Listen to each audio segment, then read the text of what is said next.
Freaky! God, I'm not even close.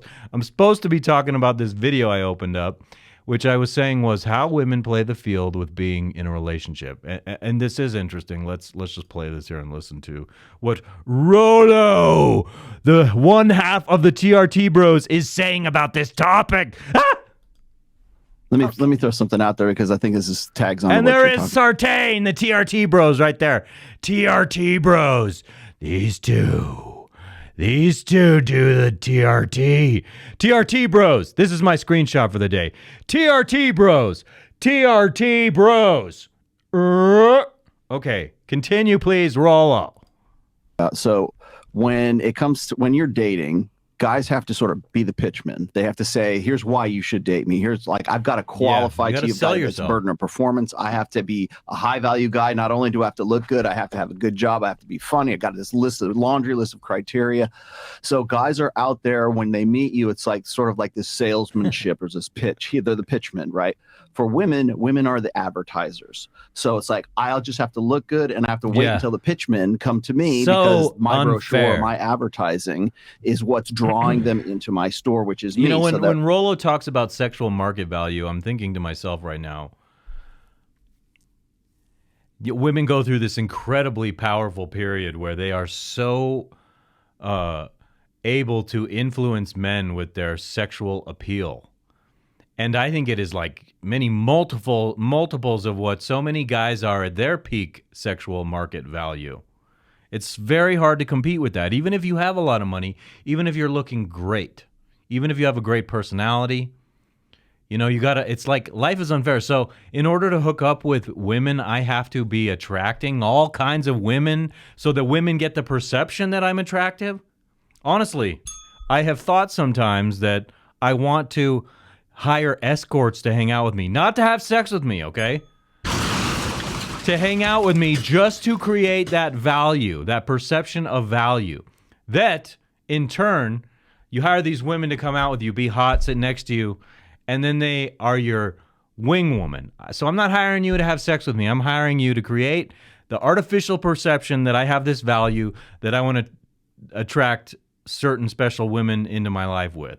And then, through these means, you hopefully generate real value. Is that possible? Is this crazy? I don't know. The idea is appealing to me, though. It's to hire one or two women, say like, come hang out for an hour. This is easy money. We don't have to do it necessarily, unless you want to. Joke or not? Am I joking? I don't know. Forgive me, Lord. Oh my goodness. Too far, Paul.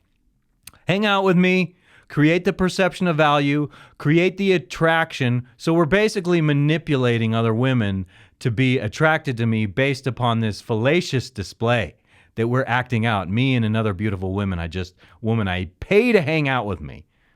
What is this? Is this a good idea or not a good idea? I don't know. It's not authentic, but it could open doors. And then you say, hey, when you saw me hanging out with her, so a woman finally falls in love with you and you're like, hey, do you know that when we started hanging out, that other girl you saw me with, which made you think that I was hot enough to be with her date, I paid her to hang out with me, and you fell for it. So what do you think of that? Are you attracted to me now? And now I'm scared, because if some woman heard this, she might think that if I'm hanging out with another woman, which is an entirely possible thing that could happen, she might think I paid that woman. She might think that I'm hanging out with the lady of the night. And it's not real, but this is just one of my fantasies, and I've never done it. And I might do it. Why not? Because if a hot chick can go up to guys as a social experiment and ask if they want to have sex with her, then I can do this. I can surely do this. Continue, Rollo. We haven't even gotten to the point of what you're saying, because I feel like my wisdom supersedes all, and I will do whatever I want, buddy. Ooh, pat you on the head, Rollo. So cute, Rollo, so cute. Pat you on the head. Oh, it's the other TRT guy. It's okay. Soon you will be too old to be in the manosphere in the same way. Soon all the hordes of women who stand around you, gushing over you, won't be there anyway. But you'll be like, come to my party. I'm Michael Sartain, and I'm throwing a party, and I want you to come enjoy it with me. Oh boy, am I really blowing a lot of energy on this one today. I got a good night's sleep, and I'm not on drugs. Keep repeating that. I am not on drugs. I'm not on drugs. I'm not on drugs. I'm not on drugs. I'm not on drugs. Exclamation point. I'm not on drugs. Exclamation point. We can form a relationship in some way. So once that relationship has been formed, we call, if that guy is still pitching himself, if he's still out there trying to like flirt with the waitresses, or he's still trying to like get with other women, when he is in a relationship with you, we call that cheating. The guy's out there, he's like, two-timing me kind of thing. But what we don't say is, we don't say, women, okay, if I am going to stop pitching myself or selling myself on the sexual market, and I agree with what he's saying. Why do we not tell women to stop advertising themselves on the sexual market? Yes, because right now we make that very easy for women. 100%. So through Instagram, through dating apps and everything else. So dude. In other words, when a guy's committed, he's expected, the expectation and the standard is that you quit philandering. You quit going out trying to find other women when you have a commitment there. But there's so many women out there now, even when they're in a relationship, they're in the sexual marketplace on the side. It's like they're continuing to sell themselves on the side to potential suitors who are constantly DMing themselves. So if the commitment is real, and if you're with a truly mature woman, she's going to be willing to give up that advertisement of herself, of her body. And I personally all the time think about how I don't want a social media socialite out there being all sexy and stuff when I'm with her. Like, stop selling yourself. Like, because it's like you would never accept a guy out there doing that. The only equivalent I can think of is like a woman who's dating a rock star, or someone who has such an endless fucking line of women beating their door down that it's kind of the same thing, that even though he's in a committed relationship, he always has this opportunity there because the perception of value is just monumental and out of this world. I find this a very interesting topic, that a committed relationship then should include both people committed to one another, getting rid of those. But then, like, how would you say to a guy, hey, you have to stop being a rock star to me? Wouldn't that be the flip side of that equation there? Like, the rock star can't say, hey, you stop selling yourself on social media, I'll stop performing concerts and putting out music. You know what I mean? And it's like, and what if that woman makes a good living from what she's doing somehow with her social media presence? And so there are all these politics in the situation that healthy people are going to have to sort out, depending on whether they decide being with one another is worth it or not.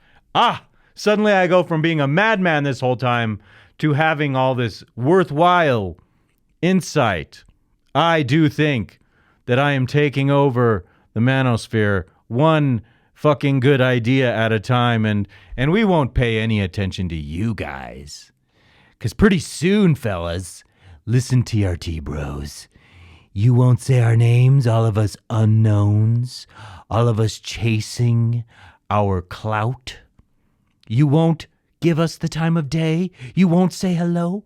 Well, I'm going to invite other people here to talk with me. And some people will. Because look what I'm doing. It's nice. I invite them here.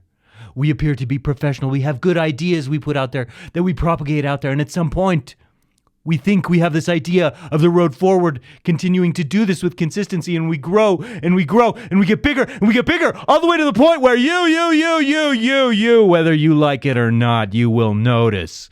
Even if you don't say our names, you will know who we are, because you are not going to define the manosphere for fucking ever! Alpha! Boom! Oh, man, am I in a weird-ass mood today? You could totally say I'm manic. You know what it is? It's Friday vibes. It's totally Friday. It's fun Friday vibes. I know I'm going to the Kava bar today. I'm excited. And I was like, I'm going to do this, man. I'm going to make this a good one. And I'm really going to put it in here today. I'm going to put in the work today. These have got to be really good. They've got to be really entertaining. And if I have to beat the table, people will be like, I'm just watching because you beat the table and the camera shakes. Oh! That's what some people do. I don't need to temper myself here. If you like it, fantastic. If you don't like it, what the fuck are you listening for? Skedaddle. Beat it. There's some kind of insecurity coming off with me saying that, but agree with what you're saying, Rollo. I made my point. We've been on this video long enough. I must continue on. Where am I? I'm at 43 minutes. I didn't have to end out of that one.